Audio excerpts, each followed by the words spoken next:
Hello, everybody. Welcome to the lecture series on strategic analysis. This particular video is about Porter's five forces.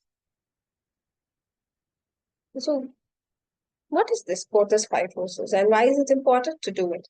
So, Porter's five forces, like the other strategic analysis tools, is one such tool which will be able to provide us an enormous quantum of information about how industry is operating outside, how our competitors are operating outside.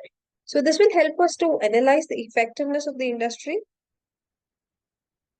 the attractiveness in the industry and the profitability that we are likely to get by evaluating the different competitive forces. This model was put forth by Michael Porter in 1979. So why is it important to understand Porter's five forces? First, Porter's five force analysis would help us determine competitive intensity. It would help in formulating business strategies and identify industry profit potential. So through Porter's five forces, we'll be able to understand how intense the competition is in the industry and also identify the profit potential of the industry. So by understanding the competitive intensity and profit potential, we may be able to formulate business strategies to an excellent extent. So the five forces as put forth by Michael Porter are threat of new entrants, bargaining power of suppliers, bargaining power of buyers, threat of substitutes, industry rivalry. So we will discuss each of these forces in detail in the forthcoming slides. The first force is the threat of new entrant. How easy or how difficult it is for a new entrant to get into the market. So why is it important to know about new entrants, know about the possibility of new entrants coming into the market? Say, suppose this is a free market wherein there's very less barrier to entry. We can expect a lot of competitors coming in and going out. So the nature of competition will be varying. Plus, if it's a market structure where there are a lot of restrictions for new entrants, for us as a business to get into the market itself will become difficult. So threat of new entrants as a force understands the barriers to entry like capital elements, brand loyalty, regulations, etc. For example, the airline industry has high entry barriers because of costs and regulations involved. The second force is the bargaining power of suppliers. What hand do suppliers have inside the competition? What power do suppliers hold in the industry? So the lesser the number of suppliers, greater would be their bargaining power because only a few are there to supply that particular commodity, that particular good or service. Then they would be the kings in the market. They would decide what's going to happen inside the market. So lesser the suppliers, greater is the bargaining power, and the vice versa. Greater the number of suppliers, lesser is their bargaining power because we have a lot of options. So example here is Intel's dominance in supplying chips to PC manufacturers. We have very few chip manufacturers. So Intel is still able to dominate the industry. The third force is the bargaining power of buyers. So what hand do buyers have? What is the force that buyers exert in the market? So, when buyers are offered great choices, when buyers are given more choices, then their power is higher because they get to choose between the multiple options available. So the buyer gets to decide what they want and what they do not want. So in that scenario, the upper hand is with the buyer. On the other hand, if the buyer has lesser choices, when the buyer is left with very few or no options, then eventually they'll have to come to us. They don't have an option of leaving us and going to another brand. So the consumers choosing between Android and iOS smartphones is a great example here because there are umpteen number of phones available in the market. So here the consumer is the king. He gets to choose whatever he wants.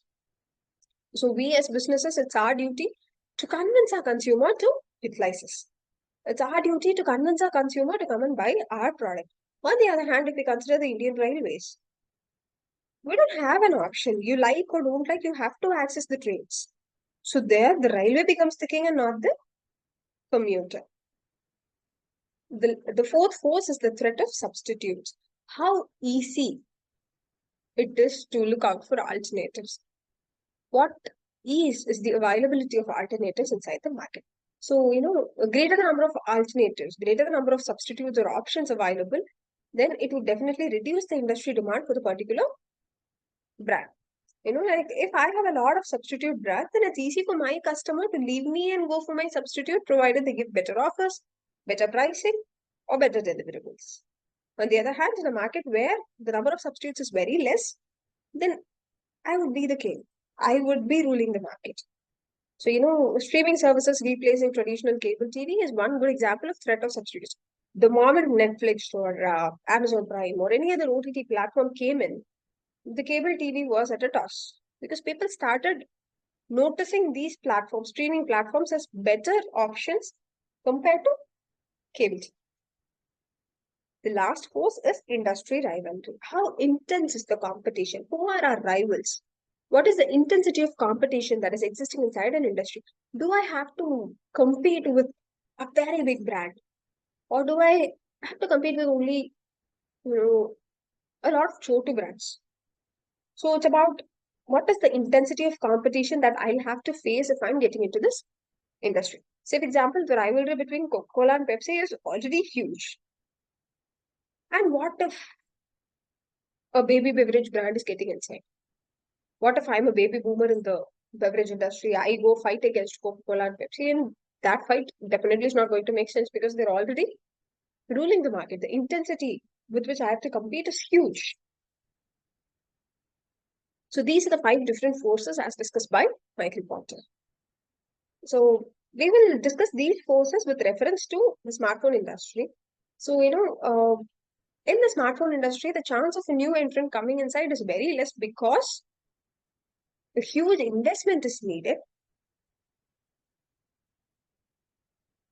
Here, the suppliers have a greater part because, there are very few suppliers. Like Qualcomm, there are very few suppliers. You can count them easily. So they decide what has to happen inside the market. Plus, consumers have a lot of choices here. So buyers again have a greater part. The availability of substitutes is huge. And the rivalry between brands again is highly intense here. So smartphone industry is one industry which is very difficult to be penetrated, which is very difficult for a new brand to enter into. So in conclusion, Porter's 5 forces help us assess industry profitability. It supports long-term strategic decisions. Like pestle, because industries evolve, because environment evolves, it's very important that a regular analysis also happens. Once for all, I've done a Porter's 5 force analysis when I'm starting the business. That doesn't mean I can stop it there. Periodically, I'll have to keep analyzing the forces. I have to keep following up with what change is happening inside each of the forces and what I can extract best out of those changes. How best I can utilize the available opportunity and how I can mitigate the anticipated risks for the better. So it's very important that we do regular analysis and we keep track of the 5 forces in the best possible manner. So I hope this video was helpful to you in understanding the different forces in the market structure. So I'll catch you soon with another interesting content. Thanks for watching.